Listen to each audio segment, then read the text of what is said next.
Hello friends, आपको पता होगा कि काव्य कुंज के अंतर्गत विद्यापति के कुल 9 पदों को आपको पढ़ना है। तो इस पाठ में मैं प्रथम 4 पदों की व्याख्या करूंगी। तो चलिए शुरू करते हैं। जमुनक तीर तीरे सांकड़ी बाटी, उबटी न भेलहु संग परिपाटी।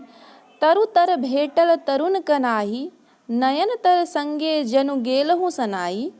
के पतियात नागर भरला, देखियते सुनियते मोर हृदय हरला। पलटी न हेरल गुरुजन लाजे, वचन मोए चुकलेहु सखिन समाजे। एत दिन अछलेहु अपने ज्ञाने, आबे मोरा मरम लागल पचवाने। निठुर सखी विश्वास न देई, परक वेदन पर बाटी न लेई।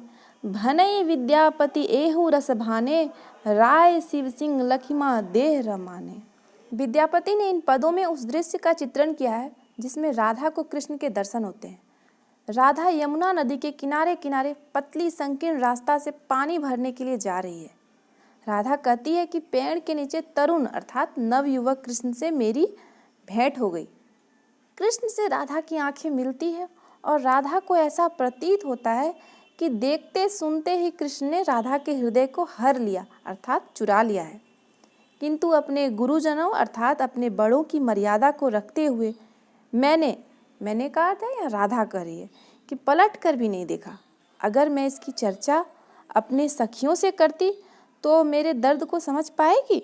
निष्ठुर सखियाँ मेरा विश्वास नहीं करेंगी और न ही मेरे हृदय की वेदना को बांट पाएगी। कवि विद्यापति का कहना है कि जिस प्रकार रानी लक्ष्मी देवी के हृदय में शिव सिंह सर्वत्र विराजमान है, उसी प्रकार कृष्ण भी मेरे हृदय में विराजमान है। बिके गेलहूँ माधर मधुरिपु भेटल साधे, ताही खने पंचसर लागल, विधि बसे के करु बाधे। हार भार भेल तही खने, चीर चानन भेल आगी। दखनियो पवन दुसह भेल, मोहि पापिनी बध लागी। कतने जतने घर आयलाहु, के कर दधि दूध काजे। मनहु न मधुरिपु बिसरिए, तेजल गुरुजन लाजे। यहाँ जो पंक्तियाँ दी गई है, इन पंक्तियों में राधा कहती है कि मैं तो मधु बेचने निकली थी, किंतु मेरी मुलाकात मधुरिपु अर्थात कृष्ण से हो गई। कृष्ण को देखते ही ऐसा प्रतीत हुआ कि मेरे हृदय में आकर काम बाण सहित 5 बाण आकर लग गए। मेरे गले की माला भारी हो गई और मेरे वस्त्र में तो मानो आग सी गर्मी प्रतीत होने लगी। दक्षिण से चलने वाली हवा अब मेरे लिए दूषा हो गई। लगता है कि मुझ पापनी का अंत करके ही मानेगी। किसी प्रकार जतन करके दूध दही का कार्य पूरा करके अर्थात दूध दही को बेचकर मैं घर वापस आई। मन से मधुरिपु अर्थात कृष्ण बिसरते ही नहीं है और अपने बड़ों की मर्यादा का भी ध्यान नहीं रहता है। की कहव माधव पुन फल तोर, तोहर मुरली रवे राही विभोर।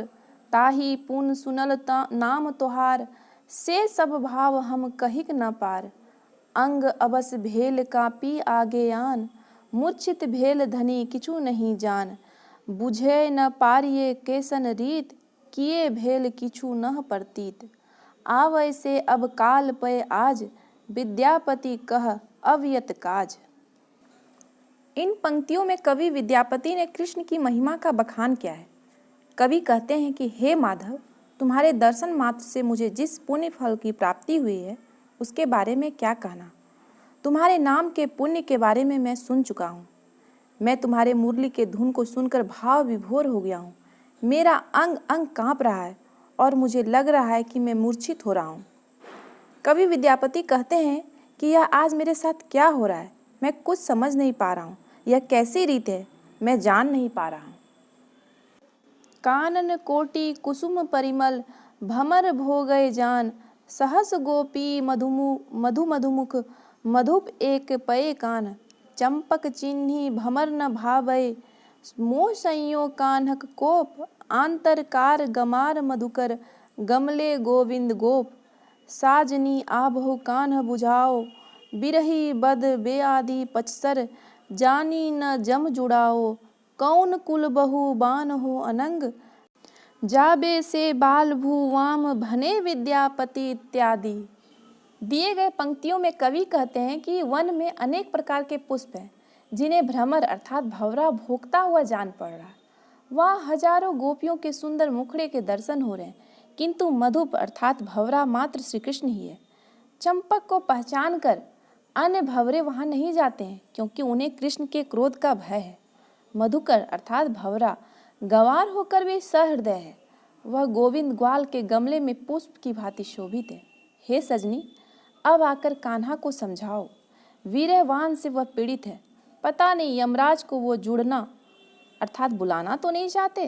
विद्यापति कह रहे हैं कि वह कौन कुलवधू है जो कामदेव के बाण से बिंदकर अपने पति से विपरीत होंगी। आपको मेरा यह वीडियो कैसा लगा कमेंट करके जरूर बताइएगा। अगले पार्ट में मैं विद्यापति के जो बाकी बचे हुए पद हैं 5 पद, उसकी व्याख्या करूंगी। Thanks for watching study with Smita.